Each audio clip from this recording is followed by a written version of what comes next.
Totally fine. I have a lot more stories. That you do. Yeah. That you do. Guilty as charged with the stories.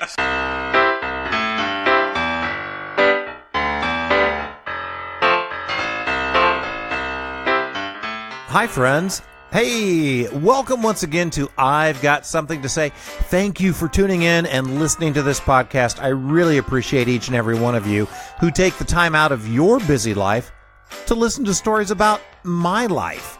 This week's episode is titled, Does Your Face Hurt? In 1992, I got married for the first time. And now I'm married for the second time. I'm getting better each time, which is good for me and for the people I'm married to, I think. But this very first time I got married, I was young. I was right out of college. And I know those of you that know my age are like, wait, you got out of college in 92? Well, I got my bachelor's and I stayed and I got my master's. It worked out well for me. It took a little bit longer, but I got a graduate assistantship, which paid for graduate school. That's another story for another time, but it just made sense. So I get out of school and I'm getting married in July of 92. I've just started my first real job as a disability counselor for the Disability Determinations Services. But me and my fiance can't wait to get married. So even though I have like no vacation time saved up, I've only been working for a couple of months, like we are going to get married. So the idea was, hey, let's get married. We'll do a honeymoon sometime later because I've got no time off from work. We got no money. We're just two young kids trying to make it in this world starting out. So we were fine with that. But then a weird thing happened where for whatever reason, and I don't remember the specifics of why, but every airline offered this sale in 1992 where for $125 on whatever airline, you could get a round trip ticket anywhere in the United States. And even then I was like, I mean, why? We'll wait till we have more money. We'll wait till I have some time off. But my good friend Pat Barnhart was like, Chris, this is a heck of an opportunity. You need to take advantage of this and do something. So $250 for each of us to fly round trip somewhere. So I went and talked to my boss at work and she decided or found out that they could give me 2 days off of work without pay because I didn't have any vacation time saved up. So what we worked out was we were getting married on a Saturday.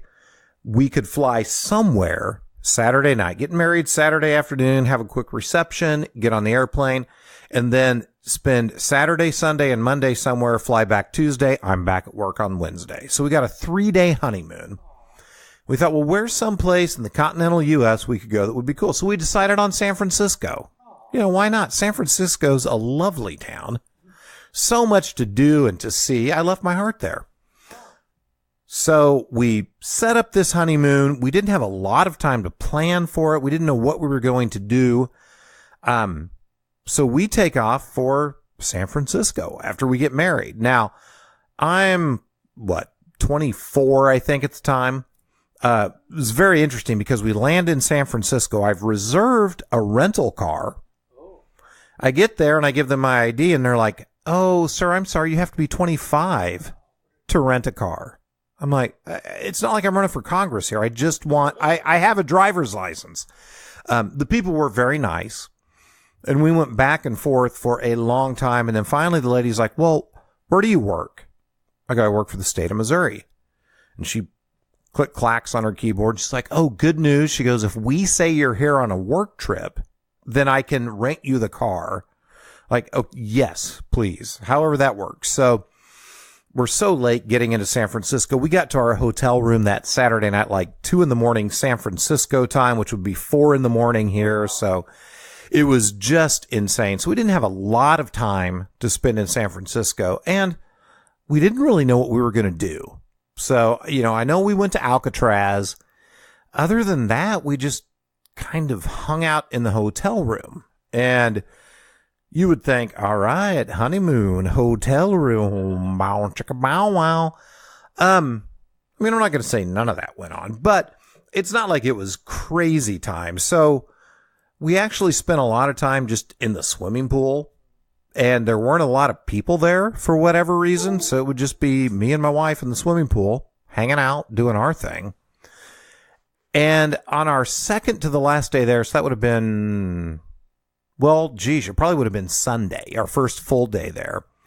We're in the swimming pool and we've been talking and we've already done whatever newlyweds do. You can figure it out. You all have imaginations. So we're out in the swimming pool and I'm just kind of bored at that point. And I'm like, hey, check this out. I say to my bride, I can swim all the way across the pool underwater without coming up for air. So I do it, and it's not a great big pool, so it's kind of easy. So I go back and forth a couple of times, and I keep telling her, hey, watch this, like she's interested in watching me swim underwater. So I decide, you know what, I'm going to up the stakes a little bit here. So I tell her, hey, Rhonda, check this out. I'm going to swim across the pool underwater without coming up for air, but I'm going to do it Man from Atlantis style.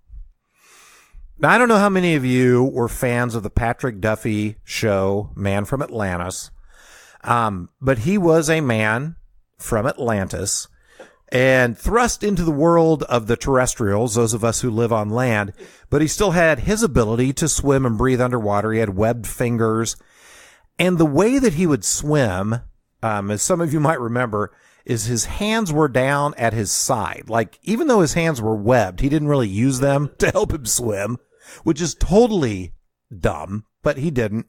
And he would like gesticulate or vibrate his body up and down, kind of like if you've seen somebody doing the worm dance move, only they have their arms out in front of them, kind of pushing them up off the floor. This is underwater with his arms by his side, and he would just move his body back and forth. So I'm underwater, and I've already announced to my wife that I'm going to do this. So I'm like, I have to see this through. And I've said I'm going to do it Man from Atlantis style. So I have to stay true to that.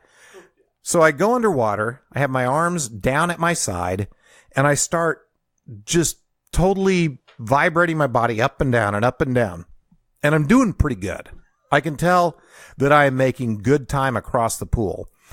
I started at the deep end because in the deeper water, you have to work harder to get some propulsion going. The thought being, let me use most of my energy up front here in the deep water. Then when I get to the shallow water, I can just kick it out and I'm done. You know, I've expended most of my energy, but I don't need it on the back nine, if you know what I'm saying. So I'm going up and down with my arms down at my side. I go from the deep end, and apparently I went a little deeper than I thought I had gone. So it's got like a slope that goes up from the deep end into the shallow end. Well, I get into the shallow end and I'm thinking I'm up pretty high in the pool, but I'm not. I'm still about 4 feet deep. So as I am just like, as I said, gesticulating, I love that word, gesticulating my body, I thrust my hips down, my head's up, and then in a quick and very deft motion, I thrust my hips up and my face down, and I smash my face on the bottom of the pool extremely hard. I can tell that this isn't pretty at this point. So as much as I would like to impress my wife, because I want to show that I'm a man of my word, I said I'm swimming across this pool like the Man from Atlantis, and damn it, I'm going to see it through. I come up from the bottom of the pool when I've just entered the shallow end and say something like, oh my God, this fucking well. My lip is bleeding and it is already puffed up like nobody's business, like immediate swelling took place. Blood seriously was streaming down my face. I almost went all the way through my upper lip with my front tooth. It was so very, very painful. I actually cracked my front tooth, because I hit it so hard on the bottom of the pool. We're on our honeymoon, right? We're supposed to be kissing and doing things with our mouths. And now I've put my mouth out of commission for the next 2 days of my 3-day honeymoon. You know what? And God bless my ex-wife.